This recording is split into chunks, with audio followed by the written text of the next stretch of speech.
Some broken hearts never heal, and some men are meant to die alone. Eli Sutter was one of them, living on his Wyoming ranch with nothing but regret and silence for company. One winter morning, a little girl knocked on his door, her cheeks red from the cold. "Please give my mother work, sir. She'll do anything," she begged. Behind her stood Clara, a woman with quiet strength in her eyes. Eli hadn't let anyone on his land in years, but something in that child's plea broke through his frozen heart. Would this unexpected visit finally heal a broken man's wounded soul? Before we jump back in, tell us where you're tuning in from, and if this story touches you, make sure you're subscribed, because tomorrow I've saved something extra special for you.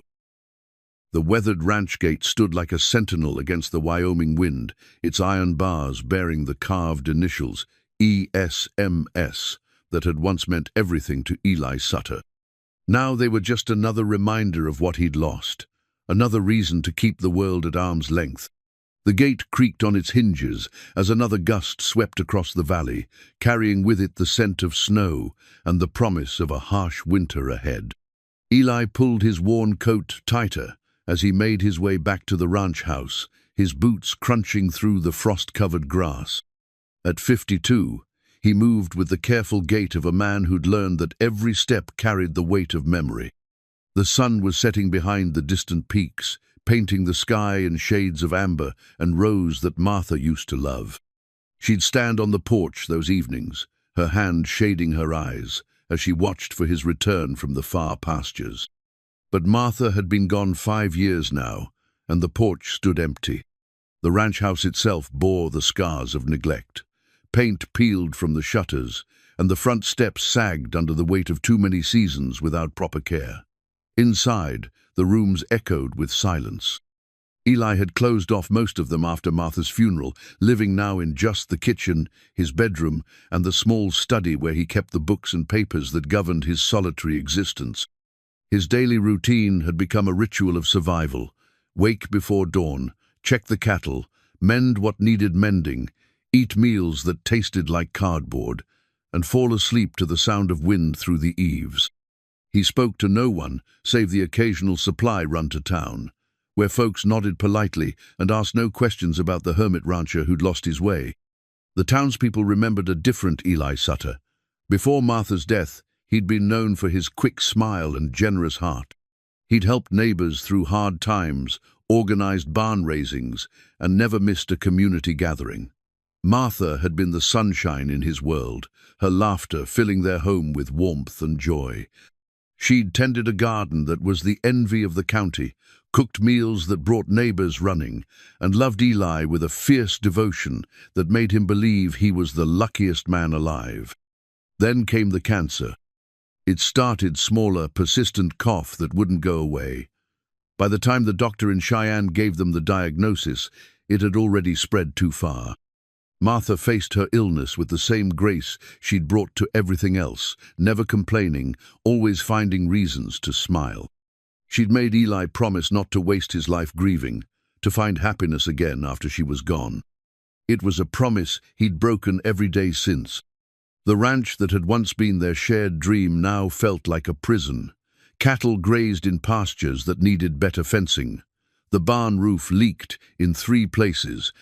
The vegetable garden Martha had loved was now a tangle of weeds and forgotten dreams. Eli did the minimum to keep the operation running, but his heart wasn't in it anymore. Nothing was. He'd hidden Martha's wedding ring in the top drawer of their dresser, wrapped in the handkerchief she'd carried on their wedding day. Sometimes, late at night, he'd take it out and hold it up to the lamplight, remembering how it had caught the sun when she'd gesture while telling one of her stories.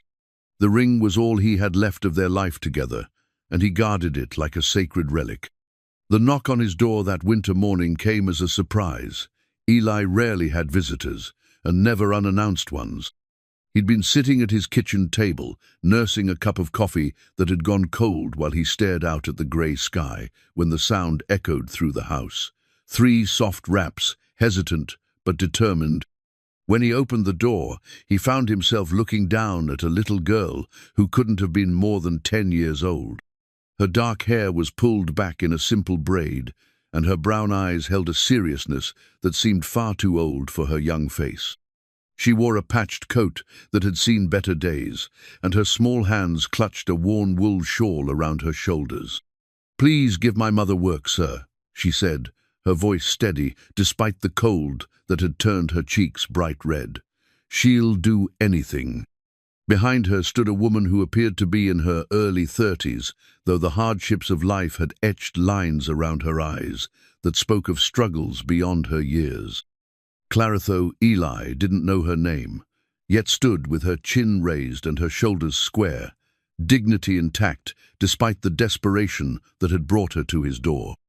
Her auburn hair was pulled back in a practical knot, and her green eyes held a quiet strength that reminded Eli of still waters running deep. She was beautiful, he realized with a start, though it was a beauty tempered by loss and hardship. Her dress was clean but mended in several places, and her shoes had been resoled more than once. Everything about her spoke of someone who'd learned to make do with less, who'd found ways to hold her head high, even when the world seemed determined to knock her down. "I'm sorry to bother you, Mr. Sutter," Clara said, her voice carrying the slightest tremor that betrayed her nervousness. "I know you prefer to be left alone, but we're in a difficult situation. I can cook, clean, mend, tend animals, whatever you need. I just need work and a place for my daughter and me to stay until we can get back on our feet." Eli found himself studying her face, noting the way she met his gaze directly despite her obvious discomfort. There was no pleading in her expression, no manipulation, just honest need and a mother's determination to provide for her child. The little girl, Emma, he would later learn stood close to her mother's side, her small hand wrapped around Clara's fingers. "We don't need much," Clara continued when Eli remained silent. "Just a corner, somewhere warm, and enough work to earn our keep. I promise we won't be any trouble." The wind picked up, sending snowflakes swirling around the small family on his porch. Eli noticed how Emma shivered, despite her brave attempt to stand still, how Clara's lips had taken on a bluish tinge from the cold. They'd traveled far to reach his isolated ranch, and storm clouds were gathering on the horizon. Something stirred in Eli's chest, a feeling he'd almost forgotten existed. It might have been compassion, or perhaps just the basic human instinct to help someone in need. He'd spent so long building walls around his heart that he'd almost forgotten what it felt like to care about anyone else's welfare. "Storm's coming," he said finally, his voice rusty from disuse. "You'll freeze out there." Clara's eyes brightened with hope, though she was careful not to let it show too clearly. "Does that means you better come inside before you catch your death," Eli replied, stepping back from the doorway. "We can talk about work once you're warm." As Clara and Emma stepped into his kitchen, Eli caught a glimpse of something he'd thought was gone forever. The house suddenly felt less empty, less like a tomb built for one man's grief. Emma's eyes were wide as she took in the large kitchen with its stone fireplace and heavy wooden table. Clara looked around with the practiced eye of someone who'd learned to assess a situation quickly. "Thank you," Clara said softly, her relief evident. "You don't know what this means to us." Eli nodded stiffly, uncomfortable with gratitude. He busied himself stoking the fire, adding logs until the flames crackled and warmth began to chase away the chill. When he turned back, he found Emma watching him with curious eyes. "Are you the sad man?" she asked, in the direct way of children. "Emma," Clara said sharply, embarrassment coloring her cheeks, "that's not polite." But Eli found himself almost smiling the first time in years. "I suppose I am," he told the little girl. "What makes you think I'm sad?" Emma tilted her head, considering. "Your house feels sad, like it's waiting for something." From the mouths of babes, Eli thought.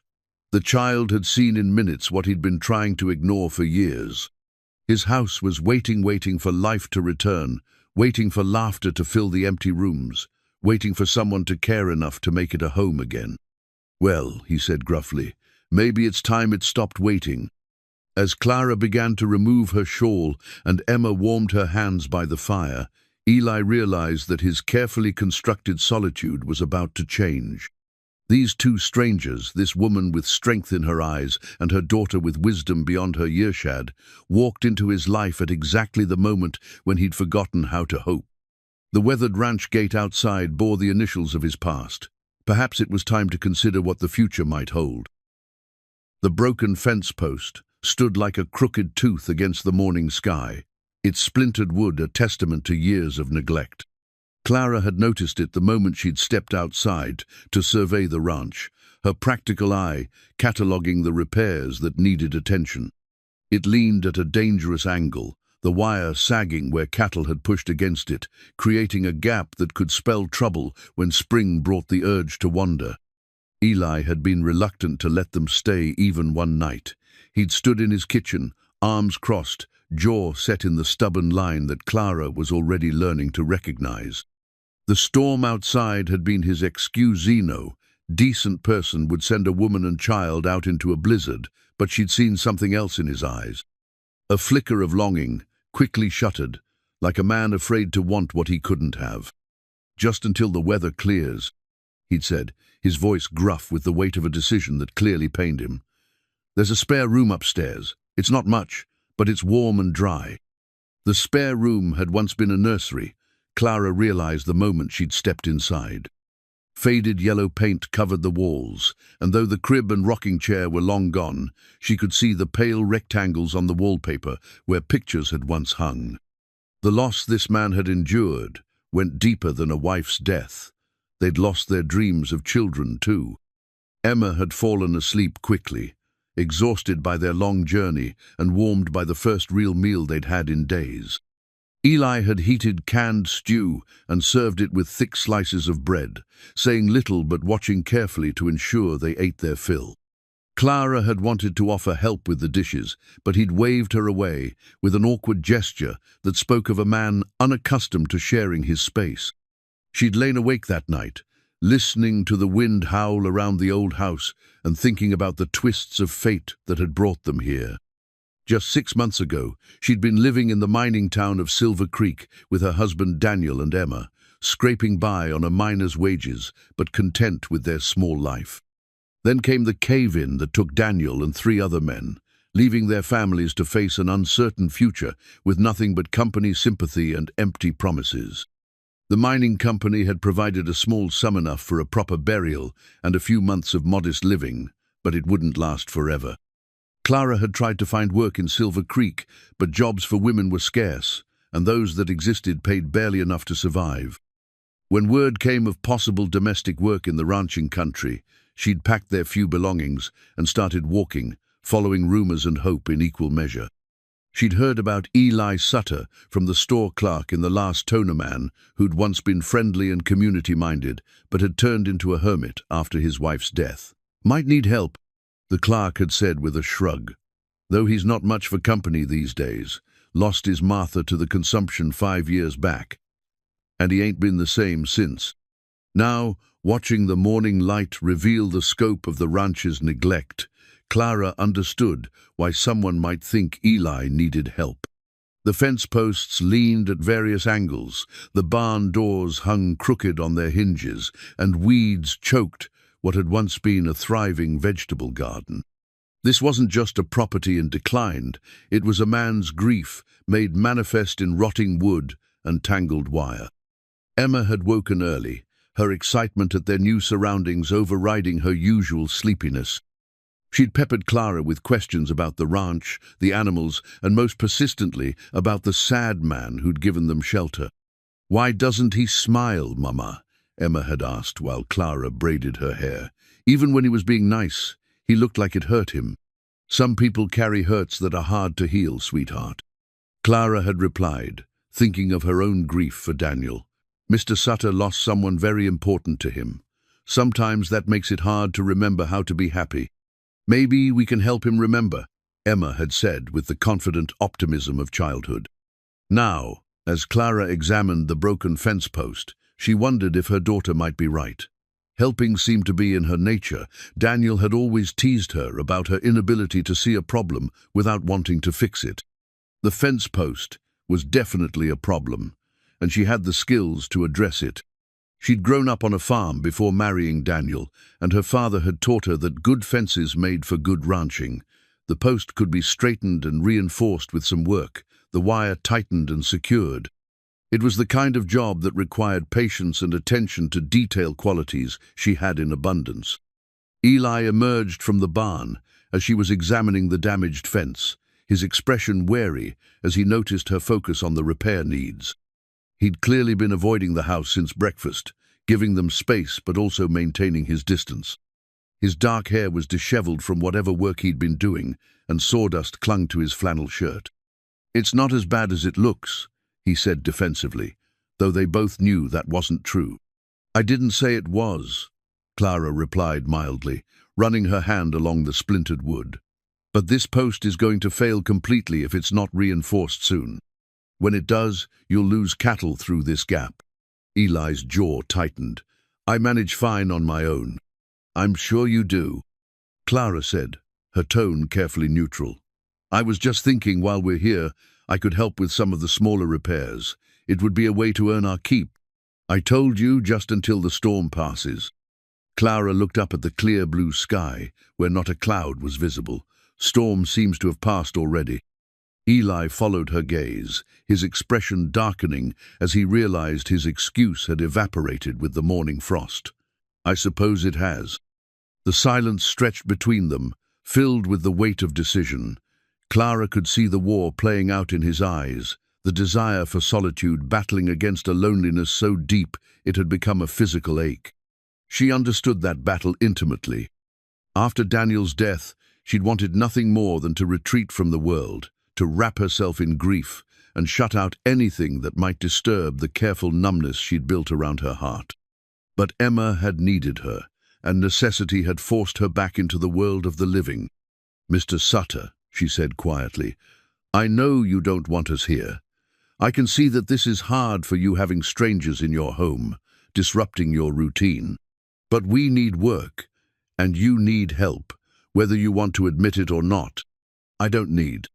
"This fence post will fall within the month," Clara interrupted, her voice taking on the firm tone she used when Emma was being stubborn. "That gap in the north pasture, fence is letting in coyotes. Your barn roof has at least 3 leaks that I can see from here, and I'd bet money that your vegetable garden hasn't produced anything useful in years." Eli's face flushed with anger and embarrassment. "My business is my own." "Of course it is," Clara agreed. "And if you want us to leave, we'll go right now. But running a ranch alone when you could have help isn't independence. It's pride getting in the way of good sense." Emma chose that moment to come racing around the corner of the house, her face bright with excitement. "Mama, there's a baby calf in the barn, and it's the most beautiful thing I've ever seen." She skidded to a stop between the adults, seemingly oblivious to the tension crackling in the air. "Can I pet it, Mr. Sutter? Please, I'll be very gentle." Eli looked down at the child's eager face, and Clara saw something shift in his expression. "I suppose," he said slowly, "but you have to be quiet. Its mama is protective." Emma nodded solemnly and slipped her small hand into Eli's much larger one. "Will you show me? I don't want to scare it." As Clara watched her daughter lead the reluctant rancher toward the barn, chattering about all the animals she'd seen that morning, she made a decision. They would stay not just until the weather cleared, but until she could prove that help wasn't the same thing as intrusion, that healing sometimes required the courage to let others close enough to share the burden. The broken fence post could wait another hour. Some repairs, she'd learned, had to start with trust. The old photograph lay hidden beneath a stack of yellowed receipts in the kitchen drawer, its edges worn soft from handling. Clara hadn't meant to find it. She'd been looking for a tea towel to clean the windows, but there it was, a glimpse into Eli's past that took her breath away. The man in the photograph was almost unrecognizable as the gruff, solitary rancher who'd reluctantly offered them shelter. This Eli was younger, his face open and bright with joy, as he stood beside a woman with gentle eyes and a radiant smile. Martha, Clara realized, studying the woman's delicate features and the way she leaned into her husband's embrace. They were standing in front of the ranch house, but it looked different, the paint fresh, the garden blooming, the whole place radiating the kind of warmth that came from being truly loved. It had been 3 days since the storm passed, and Eli hadn't asked them to leave. He hadn't exactly invited them to stay either. But when Clara had quietly begun preparing meals and Emma had started following him around the ranch like an eager puppy, he'd simply accepted their presence with the resignation of a man too tired to fight the inevitable. Clara had established a routine that worked around Eli's need for space while still making herself useful.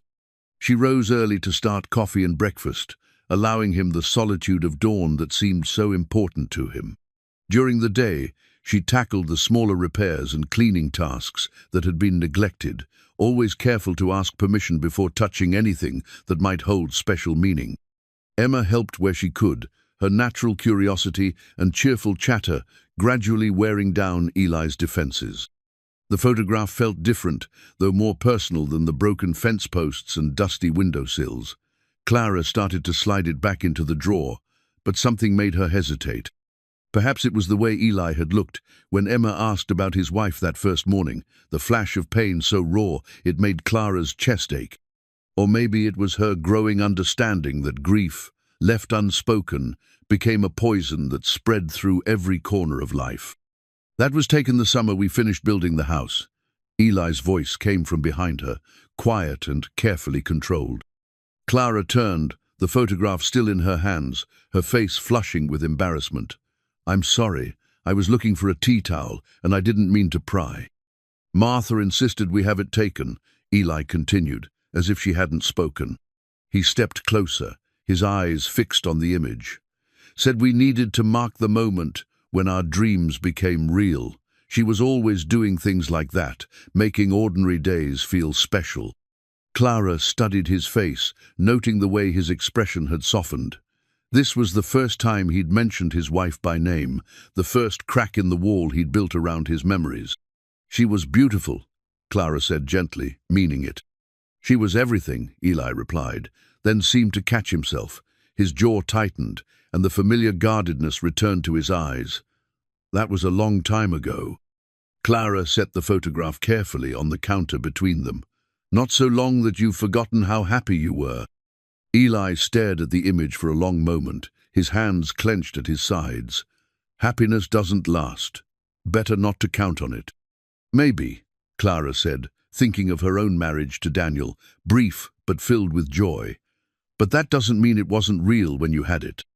And it doesn't mean you can't have it again." "Don't," Eli said sharply, stepping back from the counter. "You don't know what you're talking about." "I know about losing someone you love," Clara replied, her voice steady despite the pain the conversation stirred in her own heart. "I know about wanting to hold on to their memory so tightly that you forget there's still life left to live."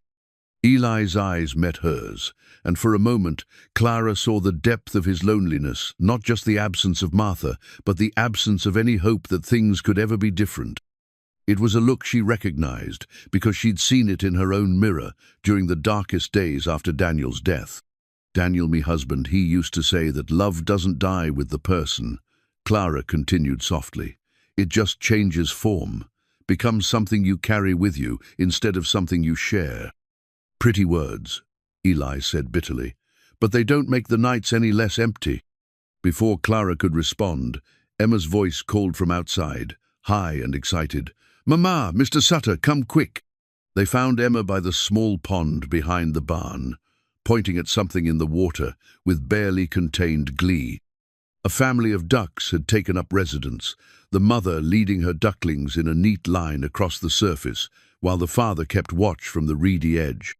"Look how little they are," Emma whispered, her voice filled with wonder. "The mama is teaching them how to swim." Eli knelt beside her, his early attention forgotten in the face of her genuine excitement. "They'll stay until the pond freezes," he said, his voice gentler than Clara had yet heard it. "Then they'll fly south for the winter." "Will they come back?" Emma asked. "If they remember this as a safe place," Eli replied. "Animals have long memories for kindness." Emma nodded seriously, then looked up at him with the directness that never failed to catch adults off guard. "Do people remember kindness too?" Eli glanced at Clara, something shifting in his expression. "I suppose they do." "Good," Emma said with satisfaction. "Because you've been very kind to us, and I want to remember this place forever." That evening, as Clara prepared dinner, Eli lingered in the kitchen instead of disappearing to his study, as had become his habit.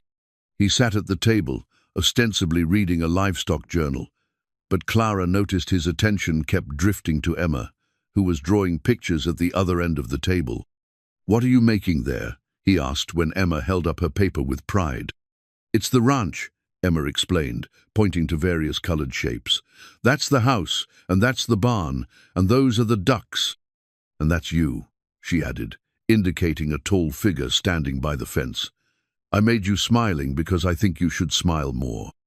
Eli studied the drawing with the seriousness it deserved. "It's very good," he said finally. "You're quite an artist." Emma beamed under the praise, and Clara felt her heart warm at the sight. This was how it started, she realized, healing. Not with grand gestures or dramatic revelations, but with small moments of connection, tiny cracks in the armor that grief had built around damaged hearts. Later, after Emma had gone to bed, Clara found Eli still sitting at the kitchen table, the photograph beside him. He was turning it over in his hands, his expression thoughtful.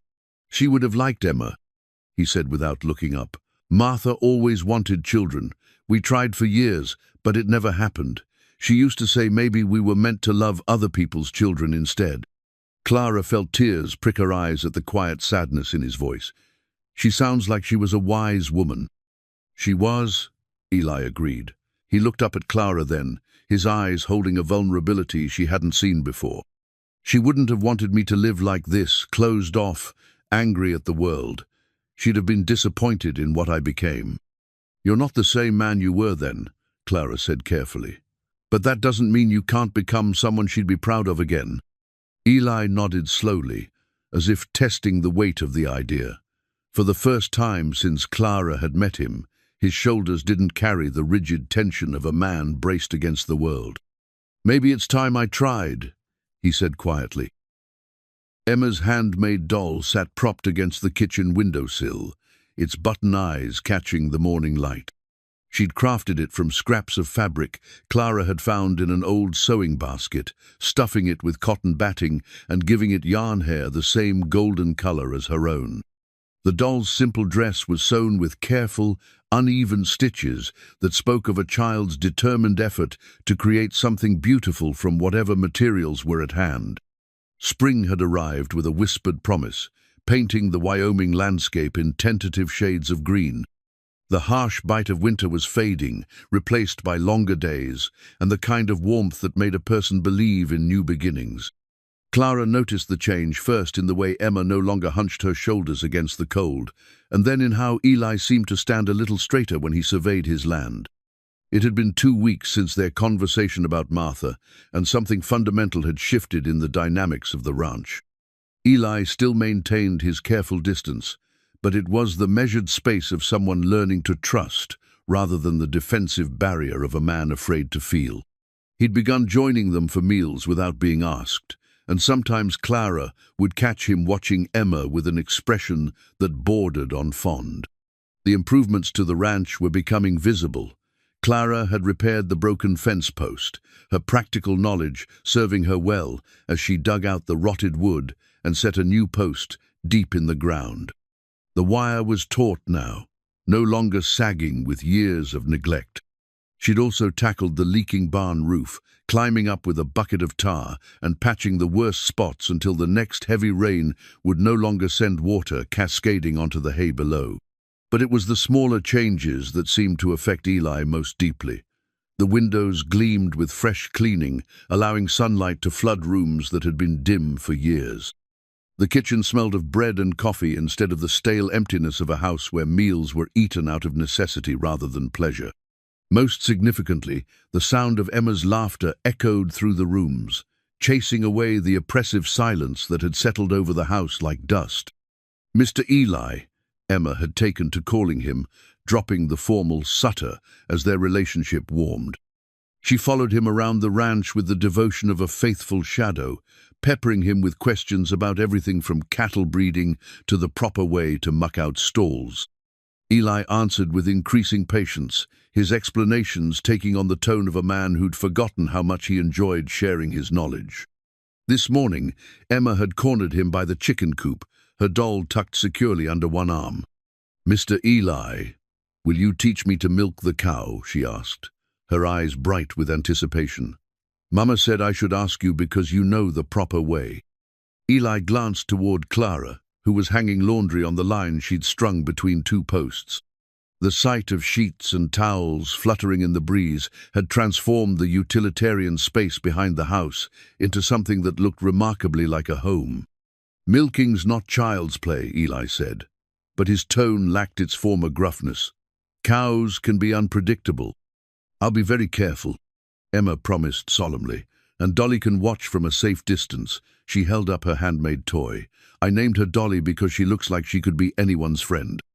Eli studied the doll with the same serious attention he gave to all of Emma's creations. Over the past weeks, Clara had watched him learn to navigate the world of a child's imagination, his responses becoming less awkward and more genuinely engaged. "Well," he said finally, "I suppose if Dolly thinks it's safe, we could try it. But you follow my instructions exactly, understand?" Emma nodded eagerly, already moving toward the barn. "Dolly says she's ready to learn too." Clara smiled as she watched them go, Eli's long stride automatically slowing to match Emma's shorter steps. The transformation in both of them was remarkable. Emma had blossomed under Eli's careful attention, her natural curiosity, finding a worthy teacher in someone who understood the land and animals with deep, intuitive knowledge. And Clara could see him rediscovering parts of himself he'd thought were lost forever. The lesson in the barn was punctuated by Emma's delighted squeals and Eli's patient corrections. Clara finished hanging the laundry and moved to the garden plot that had once been Martha's pride and joy. The space was still choked with weeds, but underneath the neglect, she could see the bones of what had once been a carefully planned and tended space. She'd been thinking about the garden for days, wondering if Eli would see her interest in it as presumption or healing. The soil was good, that much was clear even beneath the tangle of wild growth. With some work, it could produce vegetables again, maybe even flowers if she was careful about how she approached the subject. When Emma emerged from the barn an hour later, her cheeks flushed with pride and excitement, she found Clara kneeling beside the garden plot, pulling weeds and examining the soil. "Look, Mama," Emma called, racing over with Dolly bouncing under her arm. "I milked Bessie all by myself. Well, mostly by myself. Mr. Eli helped a little, but he said I was a natural." Eli followed at a more measured pace, carrying the milk pail. "She's got steady hands," he admitted, the pride in his voice unmistakable. "Takes to it like she was born for ranch work." "Speaking of natural talents," Clara said, gesturing to the garden plot, "this soil is too good to waste. With some work, it could be productive again." Eli's expression grew cautious. "Martha's garden," he said simply. "I know," Clara replied, her voice gentle. "I can see what it meant to her. The way it's laid out, the choice of location, she knew what she was doing. It would be a shame to let all that knowledge go to waste." Emma knelt beside Clara, running her small hands through the dark earth. "Could we grow vegetables, Mama? And maybe flowers for Dolly?" "If Mr. Eli doesn't mind," Clara said, watching his face carefully. Eli stood silent for a long moment, his gaze moving across the neglected plot. Clara could almost see the memories playing across his features. Martha on her knees in the dirt, her hands stained with soil and her face bright with satisfaction as she tended her plants. "She always said a garden was a promise to the future," he said finally. "Said you couldn't plant seeds unless you believed in tomorrow." "Do you believe in tomorrow, Mr. Eli?" Emma asked, with the straightforward wisdom that made adults pause and consider their words carefully. Eli looked down at her, then at Clara, who was still kneeling in the dirt with hope and question in her eyes. For the first time since they'd arrived, his smile came easily. "I'm starting to," he said. The repaired rocking chair sat in the corner of the front porch, its fresh coat of white paint gleaming in the afternoon sun. Clara had found it in the barn, buried beneath old tarps and forgotten farm equipment, its wooden frame cracked and one rocker split nearly in half. The chair had clearly been loved once the arms were worn smooth from countless hours of use, and the seat bore the gentle depression that came from years of faithful service. Martha's rocking chair, Eli had confirmed when Clara asked about it. She'd used it every evening to watch the sunset, rocking gently while she planned the next day's garden work, or simply enjoyed the peace of their remote valley. After her death, Eli had carried it to the barn, because seeing it empty on the porch had been unbearable. Clara had spent 3 days carefully restoring the chair, working on it during the quiet hours when Emma napped and Eli was occupied with ranch duties.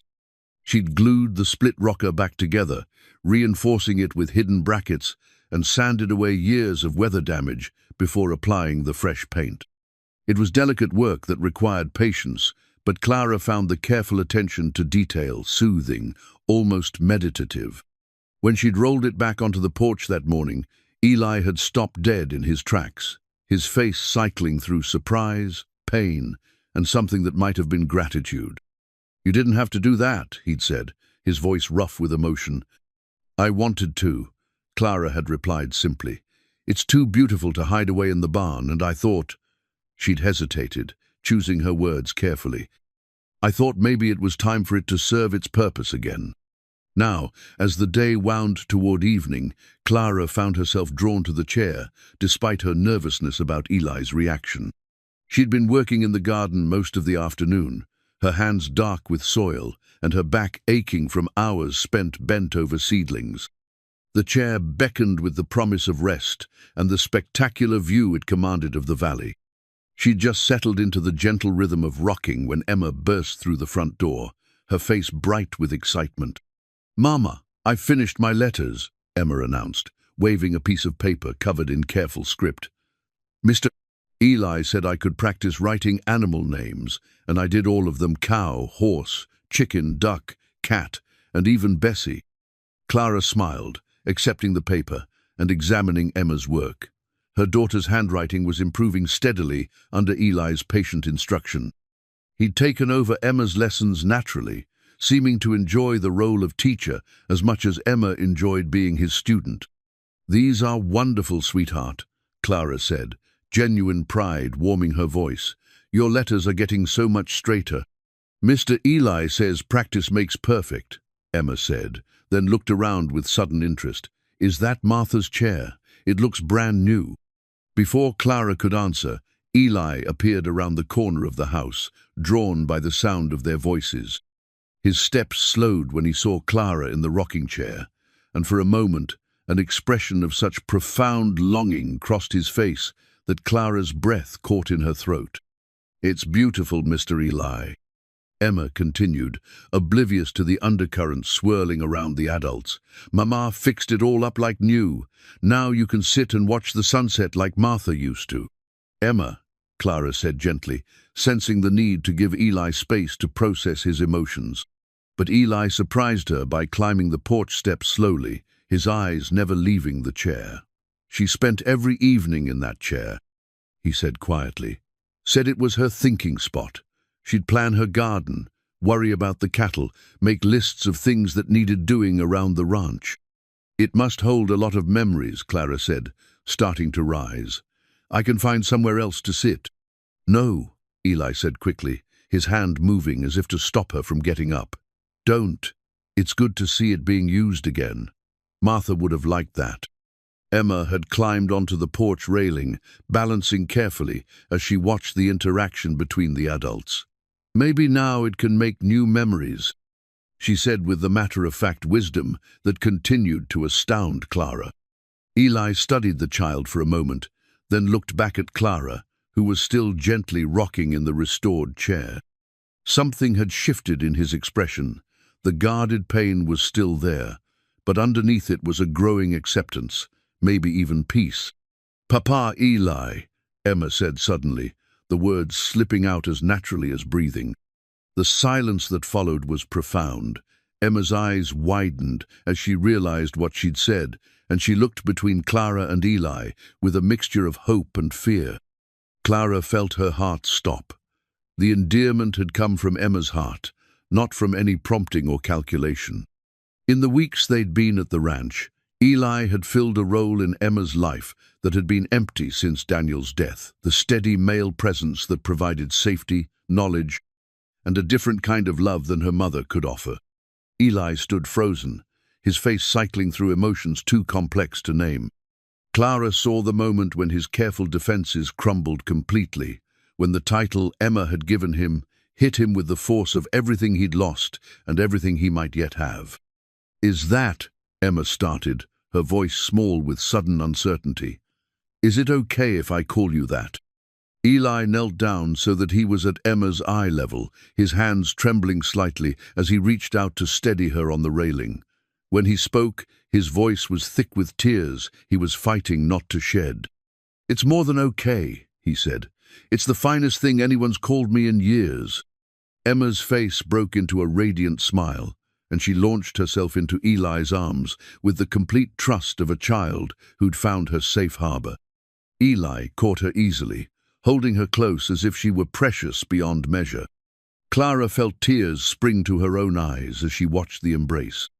This was the moment she'd been hoping for without quite allowing herself to believe it could happen, the moment when Eli let down his final defenses and allowed himself to love again. When Eli looked up at her over Emma's head, his eyes held a question that took Clara's breath away. It wasn't the desperate need of a broken man grasping for comfort, but the quiet hope of someone ready to build something new from the ashes of what had been lost. "We should think about supper," Clara said softly, her voice not quite steady. "In a minute," Eli replied, still holding Emma close. "I want to sit here for a minute and watch the sunset, all three of us." As the sky began to paint itself in shades of gold and rose, Clara continued rocking gently in Martha's chair, while Eli settled on the porch steps, with Emma curled against his side. The silence between them was comfortable now, filled with the promise of possibilities neither of them had dared to imagine just a few weeks before. The rocking chair creaked softly in rhythm with Clara's movements, and she thought about how some things, broken hearts, damaged furniture, forgotten dreams could be restored with enough patience and care. Sometimes, she realized, healing wasn't about forgetting the past, but about finding ways to honor it while still embracing the future. The half-finished quilt lay spread across the dining room table like a puzzle waiting to be solved. Clara had discovered it in the cedar chest at the foot of Eli and Martha's bed, carefully wrapped in tissue paper and smelling faintly of lavender.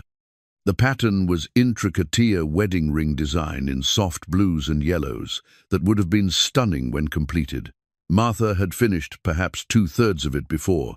Her illness made the delicate handwork impossible. Clara ran her fingers over the precise stitches, marveling at the evenness of Martha's work and the way each piece fit together with mathematical perfection. This wasn't the work of a casual quilter, but of someone who understood the craft deeply, who took pride in creating something beautiful that would last for generations. "She started it the winter before she got sick," Eli said from the doorway, his voice carefully neutral. He'd been watching Clara examine the quilt for several minutes, though she hadn't heard him approach. "Said she wanted to finish it for our 10th anniversary. Clara looked up, noting the way his jaw tightened when he spoke about Martha's plansaul, the futures that had been cut short by illness and death. "It's beautiful work. She had real skill." "She learned from her grandmother," Eli said, stepping closer to the table. "Used to say quilting was like life. You took all the scraps and pieces that didn't seem to belong together and somehow made them into something beautiful and useful." Emma appeared beside Eli, drawn by the colorful fabric spread across the table.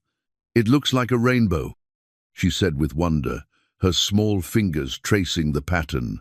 "But it's not finished." "No," Eli said quietly. "It's not." Clara studied his face, seeing the pain there, but also something else, longing that went deeper than grief. This quilt represented more than Martha's handiwork. It was a symbol of all the unfinished dreams that had died with her. "I could finish it," Clara said carefully, the words coming out before she'd fully thought them through. "If you'd like, I'm not as skilled as Martha was, but I know the basics." Eli's eyes snapped to hers, surprise and something that might have been alarm flickering across his features. "You don't have to do that." "I know I don't have to," Clara replied, "but I'd like to. It seems wrong to leave something this beautiful unfinished when it could still serve its purpose." "What's a quilt for?" Emma asked, running her palm across the soft fabric. "Keeping people warm," Clara explained. "Covering beds, telling stories, marking important occasions. This one was meant to celebrate an anniversaria, promise that love could last." Emma nodded solemnly, as if this made perfect sense to her. Then it should be finished. Promises shouldn't be broken just because someone gets sick. The simplicity of her logic hung in the air between them. Eli stared at the quilt for a long moment, his hands clenched at his sides as he wrestled with emotions too complex for words. "It wouldn't be the same," he said finally. "Martha's hands should have finished it." "You're right," Clara agreed. "It won't be the same, but maybe it could be something different, something that honors what she started while acknowledging what came after." That evening, after Emma had gone to bed, Clara found herself on the front porch with Eli, both of them settling into the comfortable routine they'd developed over the past weeks. He sat on the steps while she occupied Martha's rocking chair, the gentle creak of the rockers providing a peaceful counterpoint to the night sounds of the ranch. "Clara," Eli said suddenly, his voice cutting through the quiet, "there's something I need to say." Clara felt her heart skip, recognizing the tone that preceded important conversations. "What is it?" Eli was quiet for so long that Clara began to wonder if he'd changed his mind about speaking. When he finally looked at her, his eyes held a vulnerability that took her breath away. "I never thought I'd feel this way about anyone again," he said, the words coming slowly, as if each one required careful consideration. "After Martha died, I was sure that part of my life was over. I didn't want it to continue. It felt like betraying her memory." Clara remained silent, sensing that he needed to say this in his own way, in his own time. "But these past weeks, watching you work, seeing how you are with Emma, the way you've brought life back to this place." He stopped, running a hand through his hair in frustration. "I'm not saying this right." "You're saying it fine," Clara said gently. "I care about you," Eli continued, his voice gaining strength. "About both of you. More than I have any right to, more than I ever expected to again. And I know this situation is complicated. You came here looking for work, not for a broken-down rancher with more baggage than sense." Clara felt tears spring to her eyes at the raw honesty in his voice. "Eli, let me finish," he said, holding up a hand. "I know I'm not much of a bargain. I'm older than you, set in my ways, probably more damaged than you realize. But if you'd be willing, if you think there might be something here worth building on, I'd like to ask you to marry me." The words hung between them like stars in the clear Wyoming sky, beautiful and slightly overwhelming. Clara felt her heart racing as she processed what he'd said, what he was offering. "Not because you need taking care of," Eli continued quickly, misreading her silence. "You're the strongest woman I've ever met. You don't need anyone to rescue you. But because I think we could be good together. I think we could build something worth having." Clara rose from the rocking chair and moved to sit beside him on the steps, close enough to see the uncertainty in his eyes, the hope he was trying not to let show too clearly. "Yes," she said simply. Eli blinked, as if he couldn't quite believe what he'd heard. "Yes? Yes, I'll marry you," Clara repeated, her voice growing stronger with certainty. "You're right, we could be good together. We already are good together." Eli's face transformed, years of careful control giving way to pure joy. He reached for her hand, his fingers intertwining with hers as if he needed the physical connection to believe this was real. "What about Emma?" he asked. "This would make me her stepfather. That's a big responsibility." "I think Emma would say she's already got a papa, Eli," Clara replied, smiling at the memory of that precious moment. "You've been more of a father to her in these weeks than most children ever have." They sat in comfortable silence for a while, hands linked, both of them adjusting to the idea of a future they'd each thought impossible just a few months before. "The quilt," Eli said eventually. "I'd like you to finish it, not to replace what Martha started, but Toto make it ours, all of ours." Clara squeezed his hand, understanding what the gesture meant to him. "I'd be honored." Above them, the stars wheeled across the vast Wyoming sky, witnesses to promises made and hearts opening to the possibility of love renewed. The legal document arrived on a Tuesday morning that had started like any other, carried by a rider from town who looked uncomfortable about his errand. Clara was hanging laundry on the line, humming softly as she worked, when she heard the horse approaching. Eli emerged from the barn to meet the visitor, and from the set of his shoulders, Clara could tell something was wrong, before the envelope even changed hands. The papers crackled ominously as Eli unfolded them, his face growing darker with each line he read. Clara abandoned the wet sheets and walked over, Emma trailing behind her with the curious interest of a child who sensed adult tension without understanding its source. "What is it?" Clara asked, though something cold was already settling in her stomach. Eli's jaw worked silently for a moment before he handed her the document. "Seems your late husband left some debts behind." Clara's hands trembled as she read the official language, the legal terminology that boiled down to a simple, devastating fact. Daniel had owed Monia, substantial sumpto men, who were now demanding payment from his widow. The amount listed made her legs feel weak. $3,000 plus interest accumulated over the months since Daniel's death, money she'd never known about, for purposes the document didn't specify. "I don't understand," Clara said, her voice barely above a whisper. "Daniel never mentioned any debts. We were careful with money, we had to be." "Says here he borrowed against future mining wages," Eli said grimly, reading over her shoulder. "Signed a personal guarantee that makes you responsible for repayment as his widow." Emma tugged at Clara's skirt, sensing the distress radiating from the adults. "Mama, what's wrong?" Clara folded the papers with hands that wouldn't quite steady, her mind racing through implications she didn't want to face. $3,000 might as well have been $3 million. It was more money than she could earn in years, even with steady work.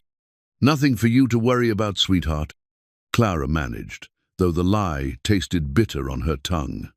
"Why don't you go check on the chickens, see if there are any eggs we missed this morning?" Emma hesitated, clearly reluctant to leave when trouble was brewing, but she eventually obeyed, casting worried glances over her shoulder as she headed toward the chicken coop. "There has to be some mistake."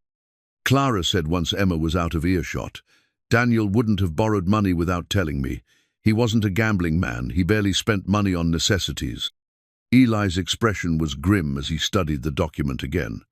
"Paper says the debt was for mining equipment, tools and supplies that were supposed to increase his earning potential." "But he never brought home any new equipment," Clara protested. "His tools were the same ones he'd had for years." "Maybe he ordered them, but never got the chance to pick them up before the accident," Eli suggested, though his tone suggested he didn't entirely believe it himself. Clara sank onto the porch steps, the weight of this new reality crushing down on her. Just days ago, she'd been planning a wedding, thinking about the life she and Emma could build here with Eli. Now that future felt as fragile as morning frost. "Clara," Eli said gently, sitting beside her, "we'll figure this out. There has to be a way." $3,000, Eli," Clara interrupted, her voice hollow.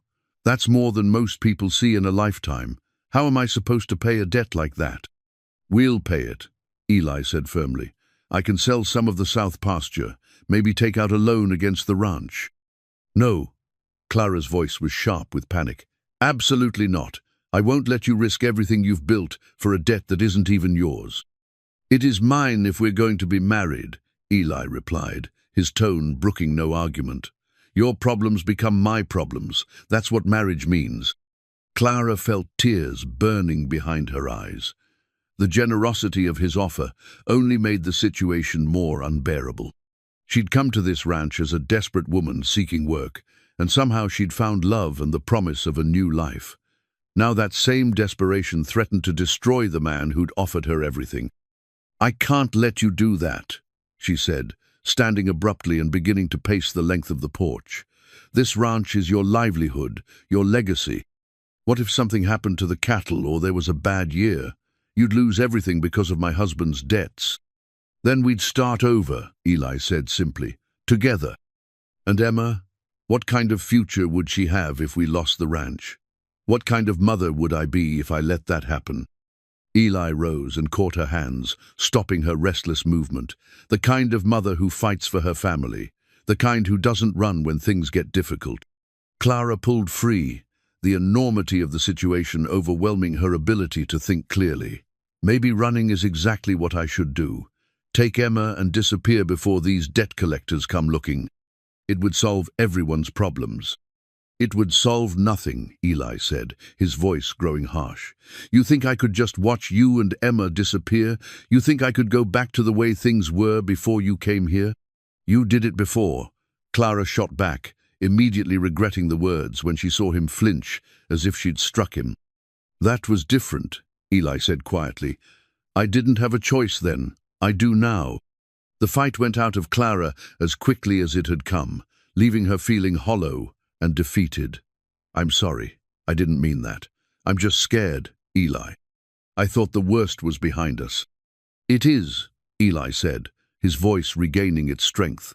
This is just another challenge to overcome. We've faced bigger ones. Have we? Clara asked, pulling the legal document from her pocket and staring at it again.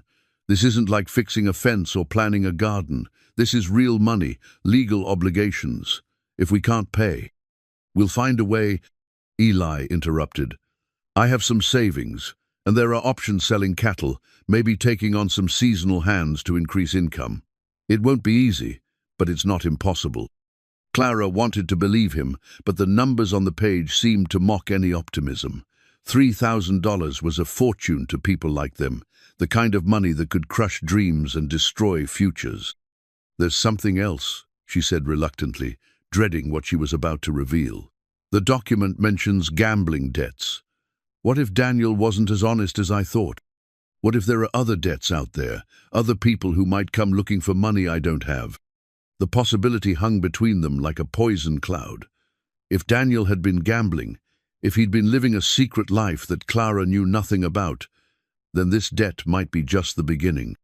There could be other creditors, other legal claims that would surface once word got out that his widow had been located. We'll deal with whatever comes, Eli said, but Clara could hear the strain in his voice now, the recognition that this problem might be bigger than either of them had initially realized. Emma's voice carried across the yard as she called to them about finding eggs, her tone bright with the simple joy of a child who still believed the world was fundamentally safe. Clara felt her heart break a little more, knowing that this innocence might not survive what was coming. I need to think, Clara said finally. I need time to figure out what to do. Don't think too long, Eli warned gently, and don't think about running. Whatever we're facing, we face it together. As Clara nodded, the legal document still clutched in her trembling hands. She couldn't shake the feeling that the life they'd been building together was as fragile as a house of cards, and someone had just started blowing at the foundation. The deed to the ranch sat on Eli's desk like a loaded weapon, its official seals and legal language representing everything he'd worked for over the past 20 years. Clara found him there just after dawn, hunched over the document with a pen in his hand and an expression of grim determination etched across his features. What are you doing? Clara asked, though she already knew.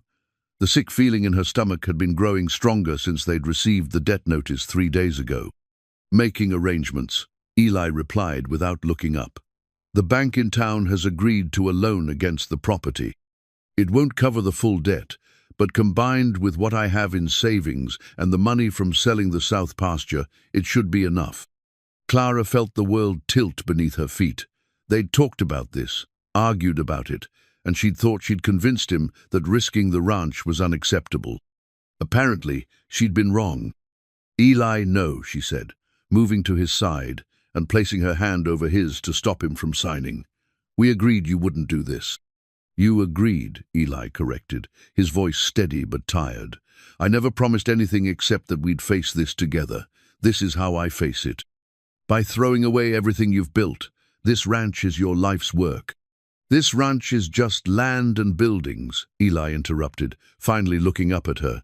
"You and Emma are my life now. What good is any of it if I lose you?" Clara felt tears threatening and forced them back.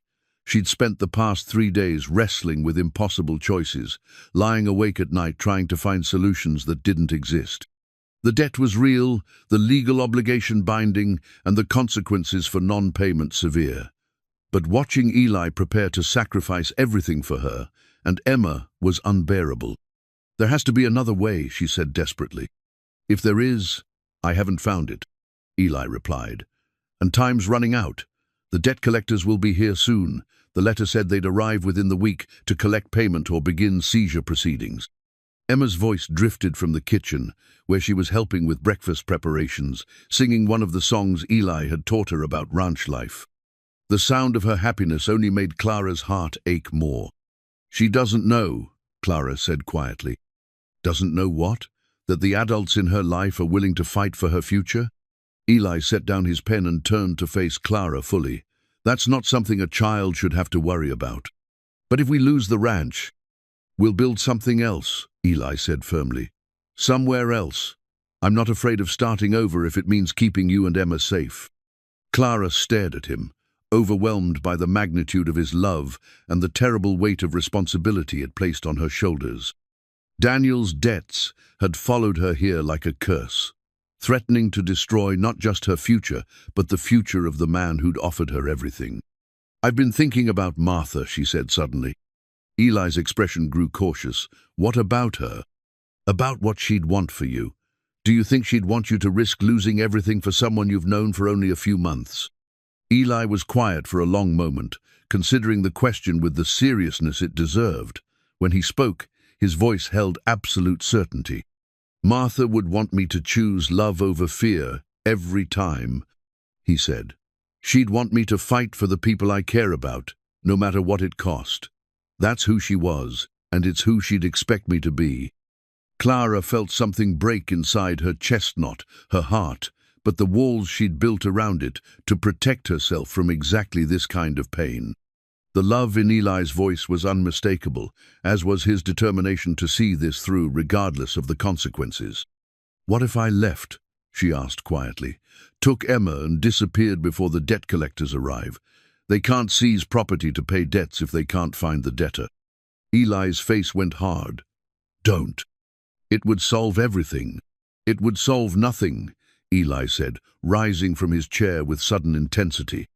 "Do you think I could live with myself knowing you were out there somewhere, running from men who might hurt you and Emma? Do you think I could go back to being alone after having you here?" "But the ranch is just a place," Eli said, moving to the window that overlooked the land he'd worked for decades. "I thought it was everything after Martha died because I'd forgotten what really mattered. You reminded me. Love matters, family matters, everything else is just details." Clara joined him at the window, looking out at the pastures where cattle grazed peacefully in the morning light. The fence posts she'd repaired stood straight and strong. The garden she'd planted was beginning to show green shoots, and the barn roof no longer leaked, thanks to her careful patching. This place had become home in ways that went far beyond mere shelter. "I can't bear the thought of you losing this because of me," she said softly. "And I can't bear the thought of losing you because of fear," Eli replied. "We're at an impasse." Emma appeared in the doorway, her face bright with the energy of morning. "Breakfast is ready," she announced, then paused, sensing the tension in the room. "Are you sad again?" Clara knelt down to Emma's level, forcing a smile she didn't feel. "Just worried about grown-up things, sweetheart. Nothing for you to concern yourself with." Emma studied her mother's face with the intuitive wisdom that children sometimes possessed. "Is someone trying to take our home away?" The directness of the question caught Clara off guard. She glanced at Eli, who nodded slightly, encouraging honesty. "Some people think we owe them money," Clara explained carefully, "and if we can't pay them, they might try to take the ranch." Emma processed this information with the seriousness of a child who'd learned early that the world could be unpredictable and sometimes cruel. "But Papa Eli won't let them, will he?" she asked, using the name that still made Eli's eyes soften every time he heard it. "Papa, Eli is doing everything he can to protect us," Clara said, the words causing fresh pain as she realized how much Eli was willing to sacrifice. "Good," Emma said with simple confidence. "Families stick together. That's what you taught me, Mama." After Emma returned to the kitchen, Clara and Eli stood in silence, both of them grappling with the weight of decisions that would affect not just their own futures, but the future of a child who'd already lost too much. "The debt collectors," Clara said finally. "When they come, what exactly will happen?" "They'll demand payment in full," Eli replied. "If we can't provide it, they'll begin legal proceedings to seize assets. In your case, that would mean anything of value you own, including any property you might have claimed to. Which would include this ranch, if we're married." "Yes." Clara felt the trap closing around them, the impossible mathematics of their situation becoming clearer. If she stayed and married Eli, his ranch would become vulnerable to seizure. If she left, she'd be abandoning the first real happiness she'd found since Daniel's death, and condemning Emma to a life of uncertainty and fear. "There might be one option we haven't considered," Clara said slowly, an idea forming that made her stomach clench with dread. "What?" "What if the debt isn't legitimate? What if Daniel never actually borrowed this money, and someone is trying to take advantage of a widow who can't defend herself?" Eli's eyes sharpened with interest. "You think it might be a fraud?" "I keep thinking about those mining tools the debt supposedly covered. Daniel never brought home any new equipment, never mentioned making any purchases. What if someone forged his signature, created false documents to create a debt that never existed?" "It's possible," Eli said slowly, "but proving fraud would require legal help, investigations, time we don't have." "Maybe," Clara said, her mind racing through possibilities. "Or maybe it would just require asking the right questions when these collectors arrive. If they're running a confidence scheme, they might not be prepared for someone who fights back." "That could be dangerous," Eli warned. "If these men are criminals, confronting them directly could put you and Emma at risk." Clara straightened her shoulders, feeling something like her old strength returning. For days, she'd felt like a victim, helpless against forces beyond her control. But perhaps it was time to remember that she'd survived her husband's death, kept herself and Emma alive through months of uncertainty, and made a new life through sheer determination. "Maybe it's time they learned that this widow isn't as defenseless as they think," she said. Eli studied her face, seeing the steel beneath the worry, the strength that had first attracted him when she'd appeared on his doorstep. Slowly, his expression shifted from resignation to something that looked remarkably like hope. "If we're going to do this," he said, "we do it together, all of us."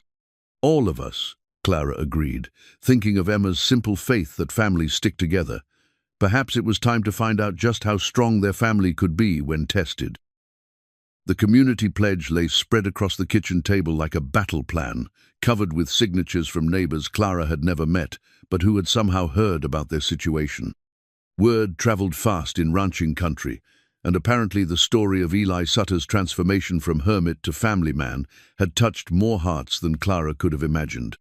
The debt collectors arrived precisely at noon, just as they'd promised in their final notice. Clara watched from the kitchen window as two men climbed down from a dusty wagon, their city clothes and soft hands marking them as outsiders in this land of calloused palms and practical clothing. The taller one carried a leather satchel that presumably contained the legal documents that would seal their fate, while his companion's hand rested conspicuously on the gun at his hip. "They look exactly like what I expected," Eli murmured from beside her, his own hands steady despite the tension radiating from his shoulders. "Too clean, too confident. Men who make their living taking advantage of people who can't fight back." Emma sat at the kitchen table, her doll clutched in her arms and her eyes wide, with the kind of fear that came from sensing adult anxiety without understanding its source. Clara had tried to convince her to stay in her room during the confrontation, but Emma had refused with the stubborn determination she'd inherited from both parents. "I want to stay with you and Papa Eli," she'd insisted. "Families stick together, remember?" The knock on the door came sharp and authoritative, designed to intimidate. Clara felt her heart hammering against her ribs as Eli moved to answer it, his face set in lines of grim determination. "Mr. Sutter." The taller man's voice carried the kind of false friendliness that fooled no one. "I'm Mr. Harrison, and this is my associate, Mr. Blake. We're here about the debt owed by Mrs. Clara Mitchell." "It's Mrs. Clara Mitchell Sutter now," Eli replied evenly, stepping aside to let them enter. "We were married yesterday." Clara felt a flash of surprise at the lie, then realized what Eli was doing. If they were legally married, any attempt to seize the ranch would face additional complications, community, property laws that might slow down the process enough for them to mount a defense. The two men exchanged glances, clearly not pleased by this development. "Congratulations," Harrison said, with obvious insincerity. However, debts incurred before marriage remain the responsibility of the original debtor. "We'll need payment in full today, or we'll be forced to begin seizure proceedings." "Before we discuss payment," Clara said, stepping forward with more confidence than she felt, "I'd like to see the original loan documents. The papers you sent only showed a summary of the alleged debt." Harrison's smile tightened. "The summary is sufficient for collection purposes. Payment in full is $3,000, plus accumulated interest, bringing the total to $3,500. "The interest rate wasn't specified in your notice," Eli observed, his tone deceptively casual. "What terms did my wife's late husband agree to?" Blake shifted uncomfortably, his hand moving closer to his weapon. "The terms are standard for this type of arrangement.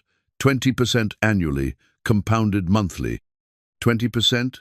Clara felt genuine shock. "That's usury. No legitimate lender charges rates that high." "Your husband was a high-risk borrower," Harrison replied smoothly. "Mining is dangerous work with uncertain income. The rate reflected that risk." Emma's small voice cut through the tension. "My papa wasn't a gambling man. He told me gambling was for people who didn't want to work for their money." Harrison glanced at the child with annoyance. "Perhaps your papa didn't tell you everything, little girl." The dismissive tone was a mistake. Clara felt her maternal instincts flare, and she saw Eli's hands clench into fists at the implied insult to Emma's intelligence and her father's memory. "You'll speak respectfully to my daughter," Clara said, her voice carrying a warning edge. "And you'll provide documentation for any debt you claim my husband incurred. Real documentation, not summaries." "The documentation is in order," Harrison insisted, but sweat was beginning to bead on his forehead despite the cool morning air. "Then you won't mind showing it to us," Eli said, moving to stand beside Clara in a show of unified front. "Unless, of course, there's some reason you can't produce the original loan agreement." Before Harrison could respond, the sound of approaching horses drew everyone's attention to the window. A group of riders was coming up the driven neighbors Clara recognized from their occasional trips to town, led by an older man with a badge pinned to his vest. "Sheriff Morrison," Eli said with satisfaction. "Right on time." Harrison's face went pale. "This is a private matter between creditors and debtors. Law enforcement has no business interfering with legitimate debt collection." "Funny thing about legitimate debt collection," the sheriff said as he climbed the porch steps, his voice carrying easily through the open door. "It generally involves actual debts, real ones, with proper documentation and reasonable terms." As the community members who had signed the pledge began to gather on the porch and in the yard, Clara felt something she hadn't experienced in months. The power that came from having people stand with you instead of facing trouble alone. Whatever happened next, she and Emma and Eli wouldn't face it in isolation. The torn debt document lay in pieces on the kitchen table, its fraudulent seals and forged signatures exposed under Sheriff Morrison's careful examination. What had seemed like an insurmountable legal obligation just hours before was now revealed as an elaborate confidence scheme designed to prey on vulnerable widows who lacked the resources to fight back. "Clever work," the sheriff admitted grudgingly as he studied the remnants of the paperwork. "Good enough to fool most people who don't know what to look for." But the signature's all wrong. I knew Daniel Mitchell, and his handwriting didn't look anything like this. Harrison and Blake sat in chairs, flanked by two of the sheriff's deputies, their earlier confidence completely evaporated. Blake had tried to run when the deception was exposed, but he hadn't made it past the porch before being tackled by three neighboring ranchers who'd taken a dim view of men trying to steal from one of their own. "How many other widows have you done this to?" Clara asked, her voice tight with controlled anger. The relief of learning that Daniel hadn't secretly accumulated gambling debts was overwhelmed by fury at the men who'd tried to destroy her new life for their own profit.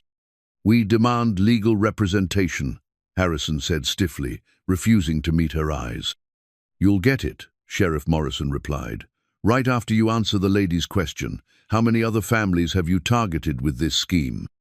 Emma had been unusually quiet during the confrontation, staying close to Eli's side and watching the proceedings with the wide-eyed fascination of a child witnessing adult drama she didn't fully understand.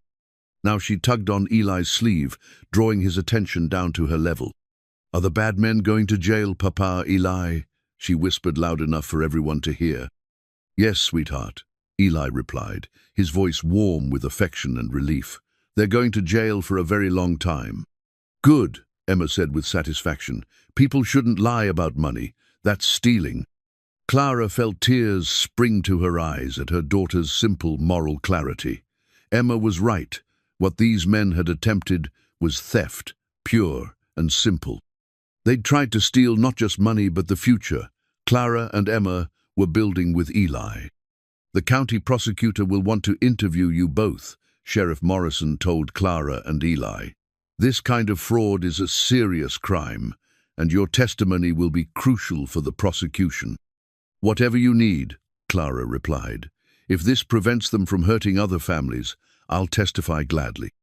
As the deputies prepared to transport their prisoners back to town, the neighbors who had gathered to support Clara and Eli began to disperse. But not before each of them had taken a moment to speak with Clara, welcoming her officially to the community and expressing their satisfaction at seeing justice done. "Eli's been alone too long," said Mrs. Pravant. Patterson, an elderly woman whose ranch bordered the Sutter property to the east. "We're all pleased to see him happy again, and that little girl of yours has brought sunshine to this whole valley." "Thank you," Clara replied, genuinely moved by the warmth in the older woman's voice. "For everything.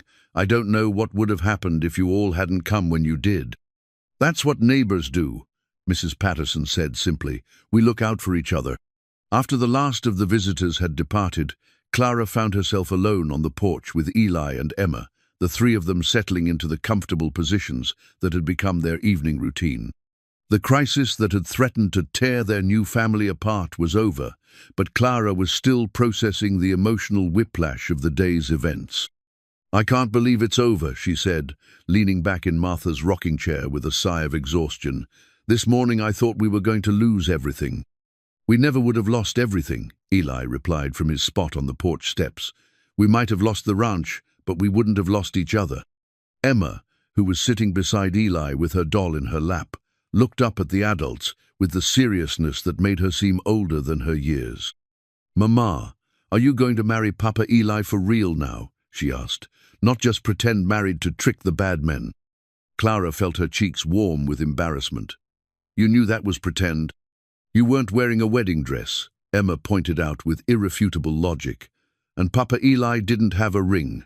But you should get married for real because you love each other." Eli stood and moved to kneel in front of Clara's chair, taking her hands in his with the same gentle reverence he'd shown Martha's photograph weeks ago. "She's right," he said, his eyes holding hers with an intensity that made her breath catch. "We should get married for real. Not because of debt collectors or legal complications, but because I love you and I want to spend the rest of my life proving it." "Yes," Clara said, the word coming easily now that the fear and uncertainty were behind them. "Yes, let's get married for real." Emma clapped her hands with delight, and as the Wyoming sunset painted the sky in shades of gold and rose, Clara realized that sometimes the greatest victories came not from fighting external enemies, but from having the courage to choose love over fear. The new family portrait sat on the mantelpiece where Martha's wedding photo had once held solitary vigil, but now Martha's image had been joined by a newer photograph that captured the joy of a summer wedding day. In it, Eli stood tall and proud in his best suit, his arm around Clara, who wore a simple blue dress that brought out the green in her eyes. Emma, radiant in her role as flower girl, stood between them with a bouquet of wildflowers that matched the ones decorating the completed quilt draped over the back of the sofa. 6 months had passed since that terrifying day when debt collectors had threatened to destroy their newfound happiness. 6 months since Sheriff Morrison had arrested the fraudsters who'd preyed on vulnerable widows across 3 counties. And 6 months since Clara had discovered that love, once found, could be strong enough to weather any storm. The ranch bore little resemblance to the neglected property Clara had first encountered. Fresh paint gleamed on the barn, the fences stood straight and true, and Martha's garden bloomed with vegetables and flowers that fed both body and soul. The house itself seemed to breathe with renewed life. Rooms that had been closed for years now served their intended purposes, filled with the laughter and conversation of a family that had chosen each other against all odds. Eli emerged from the kitchen, carrying a tray of lemonade, his movements easy and relaxed in a way that would have been impossible just months ago. The lines of grief and isolation had been replaced by the comfortable contentment of a man who'd learned to hope again. "Emma's determined to teach that calf to fetch," he said, nodding toward the pasture where their daughter was patiently throwing a stick while a young heifer watched with bovine bewilderment. "I told her cattle don't work that way, but she's convinced she can train anything with enough patience." Clara smiled, watching Emma's patient persistence with the kind of maternal pride that never grew old. "She gets that from you. You taught her that most problems can be solved if you're willing to work at them long enough." "Smart girl, our Emma," Eli said, settling beside Clara on the porch swing he'd built as a wedding present. The swing hung where Martha's rocking chair had once sat, but the chair hadn't been discarded. It now graced Emma's bedroom, where bedtime stories were told in gentle rocking rhythm. "Our Emma," Clara repeated, savoring the possessive pronouns that still felt new and precious. The adoption papers had been finalized just last week, making Eli legally what he'd already become in every way that mattered Emma's father. "She's been asking about school again," Clara mentioned, watching Eli's face for his reaction. The nearest schoolhouse was a day's ride away, but Emma's quick mind and endless curiosity needed more stimulation than ranch life alone could provide. "I've been thinking about that," Eli admitted. "What would you say to starting a school here?" Mrs. Patterson mentioned that several families in the valley have children who could benefit from proper education. "We could build a schoolhouse on the south corner of the property, hire a teacher to board with us during the school year." Clara felt her heart swell with love for this man, who continued to surprise her with his generosity and vision. "You'd do that? Turn part of your ranch into a school?" "Our ranch," Eli corrected gently. "And yes, I'd do that. This land has been blessed, seems only right to share that blessing with others." The sound of approaching horses drew their attention to the main road, where a familiar wagon was making its way up their drive.